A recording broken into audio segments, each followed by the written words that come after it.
Indian 2 திரைப்படத்தோட free ticket டெய்லியும் ஒருத்தருக்கு குலுக்கல் முறையில் ஃப்ரீயாக கொடுக்கப்படுகிறது. மேலே தெரிகிற இன்ஸ்டாகிராம் ஐடிக்கு ஒரு மெசேஜ் பண்ணி ஃபாலோ பண்ணால் மட்டும் போதும், நீங்களும் டிக்கெட் வின் பண்ண வாய்ப்புகள் அதிகமாக இருக்குது. ரசிகர்கள் பெரிதும் எதிர்பார்க்கப்பட்ட தங்கலான் திரைப்படத்தோட ட்ரைலர் வெளியாகிவிட்டது. இந்த ட்ரைலர் எப்படி இருக்குது அப்படின்னு நாம் பேச போகிறோம். ஃபஸ்ட்டாக இந்த ட்ரைலரை பார்க்கும்போதே எனக்கு பாகுபலி ஞாபகம் தான் வந்துச்சு. ஸோ இந்த ட்ரைலரை பார்க்கும்போது இந்த படம் வெளியாச்சுன்னா கண்டிப்பாக பாகுபலி ரெக்கார்டெலாம் ஓரம் தள்ளிடும் அப்படின்னு தான் எனக்கு இந்த ட்ரைலர் ஸ்டார்டிங்கில் தோணுச்சு.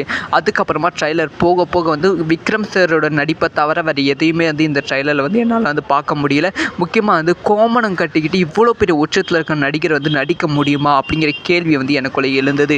அதுக்கப்புறமா அவர் பேசுகிற டைலாக் டெலிவரி ஒவ்வொன்றும் அந்த காலத்தை அப்படியே ஒரு கூஸ் பம்ப்ஸ் உருவாக்குச்சு. ஸோ சில ட்ரைலர் பார்க்கும்போது நம்ம ஸ்கிப் பண்ணுவோம், இல்லை இதை விட்டுடலாம் அப்படிலாம் தோணும். ஆனால் இந்த ட்ரைலர் பார்க்கும்போது ரசித்து பார்க்குற மாதிரி இருந்துச்சு. எந்த இடத்துல என்ன இருக்குது அப்படிங்கிற விஷயத்தை தேடி பார்க்குற மாதிரி இந்த ட்ரைலரில் இருந்துச்சு. ஸோ அதுக்கப்புறமா மற்ற ட்ரைலரில் விக்ரம் சார் ரொம்ப கஷ்டப்பட்டு நடிச்சிருக்காங்க. அதனால் அவங்கள மட்டும்தான் காமிக்கணும் அப்படின்னு இல்லாமல் ஒவ்வொரு கேரக்டரும் அவ்வளோ டீட்டெயிலாக காமிச்சிருந்தாங்க. அதுக்கப்புறமா இந்த படத்தில் சூனியக்காரன் கிடையாது, சூனியக்காரி, அதாவது வில்லன் கிடையாது. இந்த படத்தில் வில்லி கேரக்டர் இருக்கிறது. அதை ரொம்ப ஸ்ட்ராங்காக இந்த ட்ரைலரில் காமிச்சிருக்காங்க.